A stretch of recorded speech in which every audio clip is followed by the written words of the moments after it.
This book is so dangerous. It's been banned in hundreds of schools across America. Parents have demanded it be removed from libraries. School boards have held heated meetings about whether children should be allowed to read it.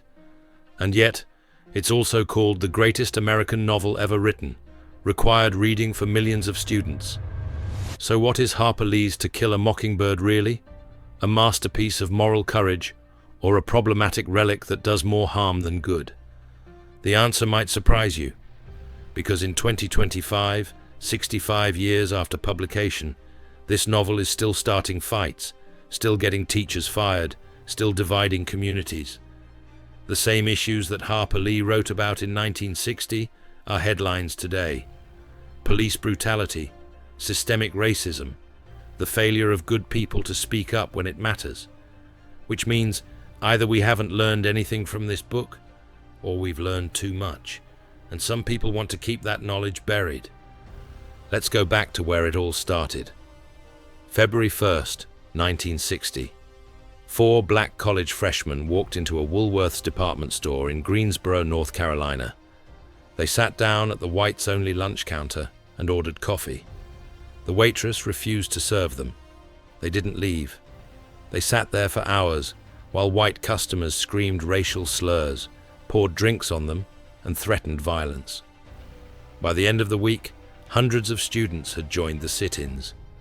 The civil rights movement had found its voice. 5 months later, Harper Lee's novel hit bookstore shelves. The timing wasn't coincidental, it was explosive. Here was a book about racial injustice in the Jim Crow South, arriving at the exact moment when young black Americans were risking their lives to tear that system down. The novel's story of a white lawyer defending a black man falsely accused of rape wasn't historical fiction anymore. It was tomorrow's news. But Harper Lee didn't set out to write the great American novel about racism. She was just trying to make sense of her childhood in Monroeville, Alabama, a town so small that everyone knew everyone else's secrets. And the biggest secret of all was how good people could live alongside evil and convince themselves they were powerless to stop it. Lee's father, Amasa Coleman Lee, was the town's moral compass, a lawyer and newspaper editor who defended black clients when no one else would. But he was also a product of his time, believing in gradual change rather than confrontation, in working within a system, even when that system was fundamentally corrupt. He became the model for Atticus Finch, the character who would make Harper Lee famous, and decades later, infamous. If you're hooked on this story of how one woman's childhood memories became America's most controversial novel, hit that subscribe button. We're just getting started, and trust me, this gets much more complicated. Young Nell Harper Lee, she dropped her first name because it was too southern, too feminine for the writer she wanted to become, grew up watching her father navigate impossible moral terrain. In 1931, when she was 5 years old, 9 black teenagers were falsely accused of raping 2 white women near Scottsboro, Alabama, just 30 miles from her hometown. The case became a national sensation, exposing the brutal machinery of Southern justice for the world to see. The boys ranged in age from 13 to 19. The evidence of their innocence was overwhelming. One of the alleged victims eventually recanted her testimony. But this was Alabama in 1931. Truth was less important than maintaining the racial order. The trials dragged on for years, with some of the defendants spending decades in prison for crimes they didn't commit. Lee absorbed all of this as a child. She saw how her father struggled with cases like these, defending black clients in a system designed to convict them, knowing that doing his job made him enemies in his own community. She watched good people stay silent, telling themselves there was nothing they could do, and she witnessed firsthand how the machinery of injustice crushed innocent people while the whole town looked away. But Lee's childhood wasn't all darkness. Next door lived the boy who would become her lifelong friend and literary rival, Truman Capote. He spent summers with his aunts, and the 2 children became inseparable. Capote was flamboyant and theatrical, fascinated by the grotesque and macabre. Lee was his protector, fighting off the bullies who tormented the strange boy with the high voice and affected mannerisms. Their friendship shaped both their futures. Capote sparked Lee's literary ambitions, while she gave him the emotional grounding his chaotic family life lacked. He became the model for Dill Harris in Mockingbird, the exotic friend who arrives each summer with wild stories and wilder imagination. But their relationship would prove as complicated as the novel itself. In 1949, Lee followed Capote to New York City, determined to become a writer. She found work as an airline reservations clerk, spending her days booking flights for people going to places she couldn't afford to visit. At night, she wrote stories in her freezing apartment, surviving on peanut butter sandwiches and rejection slips. For 7 years, she collected rejections from every major magazine in America. Her breakthrough came through an act of pure friendship. Joy and Michael Brown, a composer and Broadway producer who had taken Lee under their wing, gave her an extraordinary Christmas gift in 1956, enough money to quit her job for a year and write full-time. The note read, "You have 1 year off from your job to write whatever you please. Merry Christmas." It was the gift that changed American literature. Lee used that year to complete her novel, working with the obsessive dedication of someone who knew this might be her only shot. She wrote longhand on yellow legal pads, crafting the story of Scout Finch, a tomboy growing up in Depression-era Alabama who witnesses her father defend a black man against impossible odds. But the novel Lee originally wrote wasn't the one that became famous. Her first draft, titled Go Set a Watchman, focused on an adult scout returning home to discover that her heroic father was, in fact, a racist. It was a harsh, unforgiving portrait of Southern liberalism's limitations. Her editor, Tay Hohoff at J.B. Lippincott, saw something different in the manuscript, a powerful story about childhood innocence confronting adult evil. Hohoff worked with Lee for over 2 years, helping her restructure the narrative around Scout's childhood memories rather than her adult disillusionment.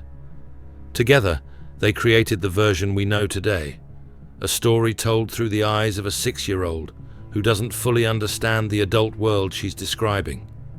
This narrative strategy was brilliant. Readers see both what Scout sees and what she misses, creating layers of meaning that reveal themselves differently to different readers. The genius of the novel lies in how Lee uses Scout's innocence to explore the most complex moral questions. When Scout asks her father why he's defending Tom Robinson, knowing he'll lose, Atticus gives her the answer that defines the book's moral center. Real courage is when you know you're licked before you begin, but you begin anyway and see it through. It was a philosophy that resonated powerfully with civil rights activists facing seemingly impossible odds in 1960. The trial of Tom Robinson forms the devastating heart of the novel. Lee based it on the Scottsboro case and countless other injustices she had witnessed or heard about. The evidence clearly exonerates Tom. His left arm is crippled, making the attack physically impossible. The alleged victim's injuries come from being beaten by a left-handed person, and her father, Bob Ewell, is left-handed. The truth is obvious to everyone in that courtroom, but truth doesn't matter. The all-white jury convicts Tom anyway, because in this system, a black man's word will never equal a white woman's, regardless of evidence. When Tom tries to escape from prison and is shot dead, the town treats it as inevitable.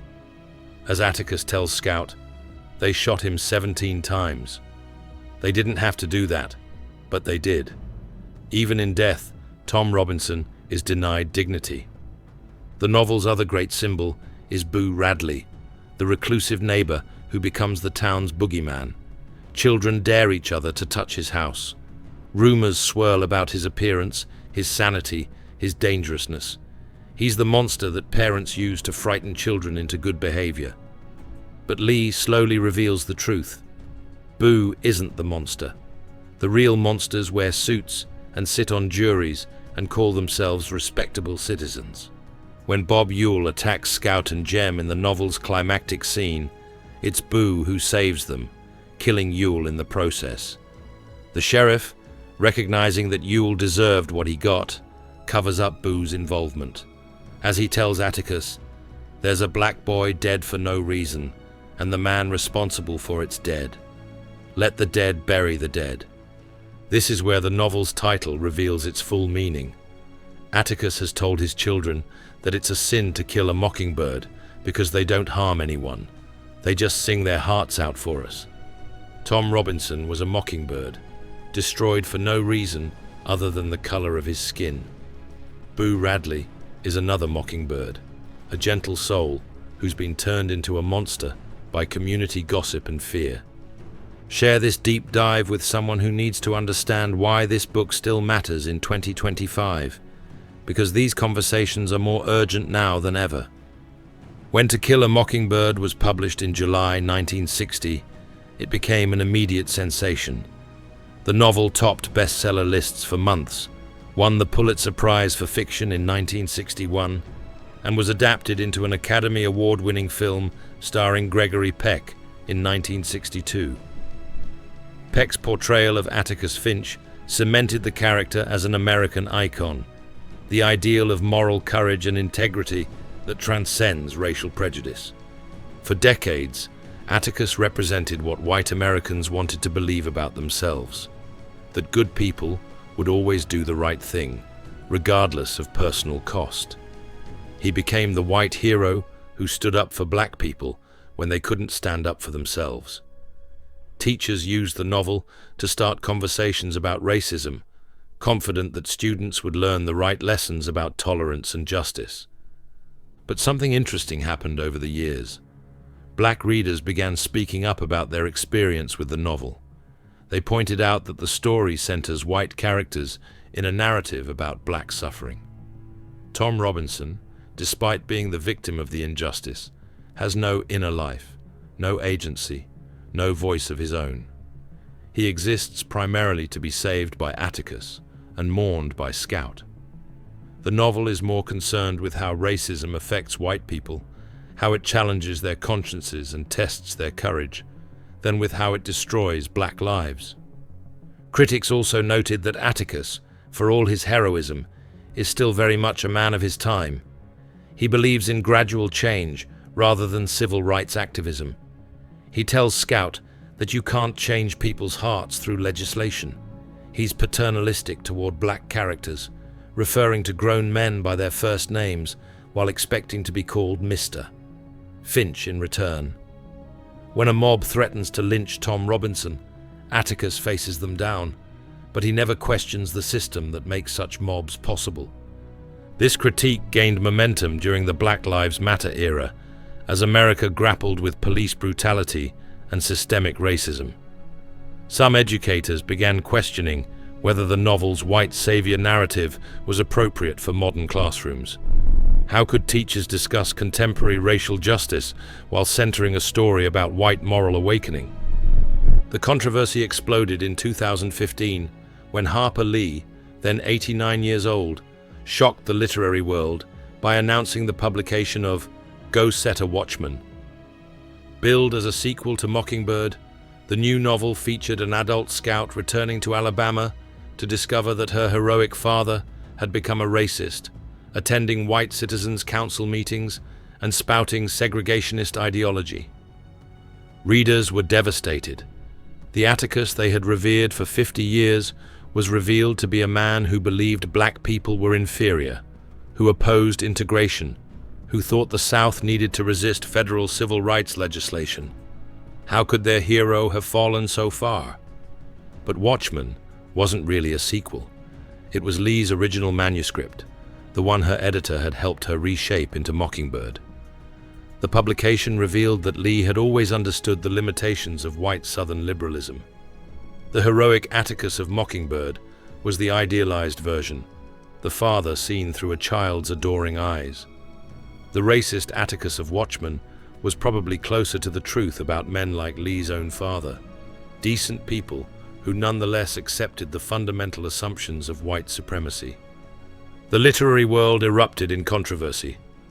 Critics questioned whether Lee, suffering from dementia and living in a nursing home, had truly consented to publication. They wondered if her publisher was exploiting a vulnerable elderly woman for profit. The novel itself was raw and unpolished, clearly a first draft that Lee had never intended to publish. Hit that like button if this exploration of America's most controversial novel is opening your eyes to how complex our literary heroes really are. But Watchmen served an important purpose. It forced readers to confront the uncomfortable truth that moral complexity can't be resolved with simple heroes and villains. The real world is messier than fiction. Good people can hold bad ideas. Heroes can be human. And sometimes the most important lesson literature teaches us is that we can't depend on others to fight our battles for us. Today, To Kill a Mockingbird remains one of the most frequently challenged books in American schools. Conservative parents object to its frank discussion of racism and its use of racial slurs. Over 40 instances of the N-word appear in the text. Progressive parents worry that it presents a sanitized, white-centered version of racial injustice that doesn't prepare students for contemporary discussions of systemic racism.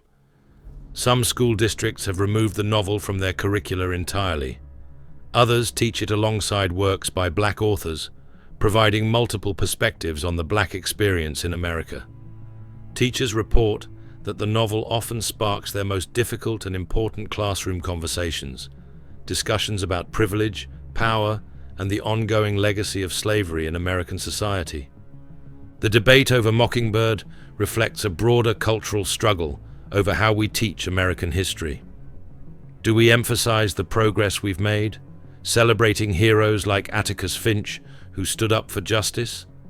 Or do we focus on the systems of oppression that continue to shape American society, recognizing that individual heroism is insufficient to create lasting change? Perhaps the answer is both. Harper Lee understood that moral courage is complicated. She knew that doing the right thing requires not just good intentions, but also the willingness to challenge systems of power, even when those systems benefit us. She showed us that children often see truths that adults prefer to ignore, and that innocence, once lost, can never be fully recovered. The novel's enduring power lies in its refusal to offer easy answers. Lee didn't write a simple story about good triumphing over evil. She wrote about the ordinary people who must choose between comfort and conscience, between belonging and truth. She showed us that racism isn't just the province of obvious villains like Bob Ewell, but is embedded in assumptions that even decent people take for granted. In Scout Finch's journey from innocence to understanding, Lee captured something essential about the American experience: our capacity for both cruelty and compassion, our struggle to live up to our highest ideals, and the painful process of growing up in a world that doesn't match our childhood dreams of justice. Harper Lee died in 2016, just months after the publication of Go Set a Watchman. She had spent 55 years living quietly in Monroeville, declining interviews and avoiding the spotlight. When asked why she never published another novel, she would joke that she had said everything she wanted to say. When you have a perfect hit, why risk a flop? But her silence was more profound than mere fear of failure. In a culture obsessed with celebrity and self-promotion, Lee chose a different path. She wrote one perfect book that captured the moral complexity of American life, then stepped back and let it speak for itself. She understood that the most powerful thing an artist can do is create something true and beautiful, then trust readers to find their own meaning in it. To Kill a Mockingbird has sold over 50 million copies worldwide and has been translated into more than 40 languages. It consistently ranks among the most influential books in surveys of American readers. Teachers report that it often provides students with their first serious introduction to discussions of racism and justice. For many readers, Scout Finch's moral awakening mirrors their own journey from innocence to awareness. The novel continues to generate passionate debates precisely because it refuses to provide simple answers to complex questions. Is Atticus Finch a hero or a problematic white savior? Should schools teach books that use racial slurs, even in the context of condemning racism? Can literature written by white authors adequately address the black experience? These aren't just academic questions. They're urgent conversations about how we understand our past and shape our future. What makes Mockingbird dangerous isn't its use of racial language or its frank depiction of injustice. What makes it dangerous is its insistence that ordinary people like us, have the power and responsibility to stand up for what's right. It's dangerous because it suggests that silence in the face of injustice is complicity. It's dangerous because it argues that children often understand moral truth better than adults who have been corrupted by years of compromise and rationalization. The Mockingbird still sings in 2025. Police brutality continues to make headlines. Systemic racism shapes educational and economic opportunities. Good people still struggle with how to be allies without becoming saviors, how to acknowledge their privilege without drowning in guilt, how to create change without perpetuating harm.